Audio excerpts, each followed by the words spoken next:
Hello, this is lesson 6 on news translation, and today's lesson is about proper nouns in news translation.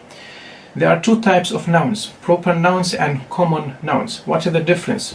Common nouns when you refer to, for example, a building, just a building, lowercase b. But when you name that building, when that building has a name, you call it, for example, Empire State Building, then every word there should have a capital letter, should start with a capital letter. Empire with capital E, State with capital S, Building with capital B. And the word building here, every word of this actually is a proper noun. The word document, for example, the word person, state, school, the word school, for example, it's just a common noun. But when you refer to a certain school, like Lingnan University, Hong Kong University, all these are used as proper nouns, not common nouns. City, the word city is just a common noun, but when you say Hong Kong City, this is a proper noun. How to translate these proper nouns from English into Chinese and Chinese into English? There are three ways, there are many ways, but let's in today's class this lesson will focus only on three ways of translating the proper nouns. One is called exotism. Exotism meaning you keep the same sound in its foreign language, in its source language, you keep it in the target language. Then transliteration and translation. Exotism, you keep the same sound in the source language. For example, if we say Hu Jintao is the former Chinese president, when we translate it, you just write it as it is. You don't translate it, just keep it as it is, as Hu Jintao, Hujinjintaw, and you keep it in this format. For example, the Chinese names start with surname. Who is the family name, the surname. English is just the opposite way. In English, you start with the first name and then the middle name, if there is middle name, and then the family name at the end. But the exotism here is to keep the same format of the Chinese name. So you keep the family name at the beginning. So it's Hu Jintao. The same in English. George W. Bush, for example, when you write it in Chinese, you just keep it as it is. You don't start with the family name as it is in Chinese, but you start with the first name as it is in English. You just keep it as it is in the source language. So it's Tiaozhi Pushu, push. Of course, here we use the Cantonese pronunciation, not the Mandarin pronunciation. The second type of translating, how to translate this proper noun, is called transliteration. And here you just translate the sound. You just follow the sound. You follow the phonic rules of the target language. Like, for example, the Times. It's again using the Cantonese pronunciation phonetics to be Times Bao. If you read it in Mandarin, it will be Tai Wu Shi Bao. Like also Canada. It's Canada in Cantonese, but in Mandarin it will be Jianada.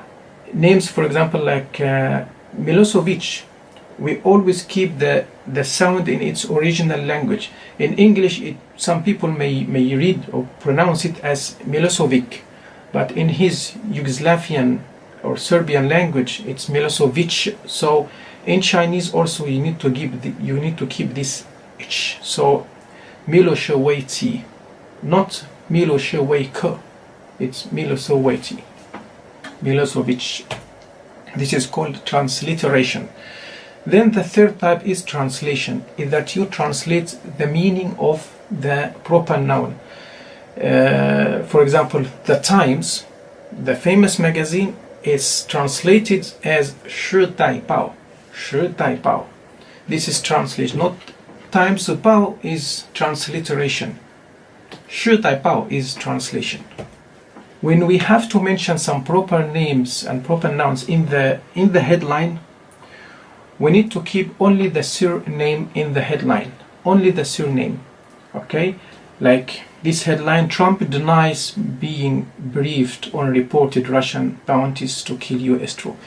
only Trump. But in the subheadline, you may mention, because the subheadline, the fonts are much smaller and you have enough space to mention the full name. In the lead, when you refer to the president, here for example, the American president, you say US President Donald Trump. You mention his full name at the beginning, at the first time. Only for the first time you mention his full name. Later on, you always refer to him as just Trump. Use his surname in the rest of the lead and the body. No need to mention the full name. So, in short, only the surname is always used, except when it's mentioned for the first time in the subheadline and the lead. Other than that, it's only the surname. Look at this headline, for example, what Obama and Xi said to Africa. Only the surname. In the lead, the first time, you may mention Barack Obama and Xi Jinping. Yeah, here is the lead, China's President Xi Jinping and US President Barack Obama. Other than that, you refer to them only by their surnames. In Chinese, again in Chinese, you only refer to the surname. You only mention the surname, like Curlington. You just mention the family name, because the English name is just too long if you translate it into Chinese. Monica Lewinsky, here you just use Lewinsky and translate it into Chinese, write it into Chinese. Clinton and Hillary Clinton. Even though Hillary Clinton, you should refer to her as just Clinton by family name, but in order to differentiate between her and her husband, we refer to her husband as Clinton, but to Hillary Clinton, we always use both first name and family name. So Hillary Clinton, or Sila in Mandarin, Sila Lee Clinton, just to differentiate between both of them. So in short, the headline, you must have the surname. The subheadline, you can use the full name. The lead, you can use the full name only for the first time. Then after that, always use the surname, and the body also use the surname. The English Chinese, always use the surname, because if you translate the full name, it will be too long. Then there are some other peculiarities when you translate some Chinese names into English. If the Chinese name has an English first name and the person is really famous, then you use that English name. Like for example, Bruce Lee. His Chinese name is Li Xiaolong. Li Xiaolong in Mandarin, Li Xiaolong in Cantonese, but when you translate it into English, it's always Bruce Lee. But if the person doesn't have an English name like Yip Man, then you keep it as it is, Yip Man, in the same Chinese order. The family name first, then the first name. So Yip Man would translate it as Yip Man, Li Xiaolong translated as Bruce Lee, Cheng Long known as Jackie Chan, so we translate it as Jackie Chan, not as Cheng Long. Also the synecdoche, we use it like the White House, all this proper noun, Beijing, Pentagon, Downing Street number 10. We use these proper nouns, and each word starts with the capital letter. So these proper nouns are used also to refer to something bigger. We use the part to indicate and to refer to the whole. So the White House, capital W, capital H, referring to the USA, Beijing referring to the Chinese government, the Pentagon referring to the National Defense Department of the USA, Downing Street number 10 referring to the British government, and so on. That's it for lesson 6. I hope it's useful, and see you in lesson 7. Thank you. Bye bye. فكر في واجبك كما تفكر في حقك، واعمل طلبا للإتقان لا طلبا للشهرة والجزاء، ولا تنتظر من الناس أكثر مما يحق للناس أن ينتظروه منك.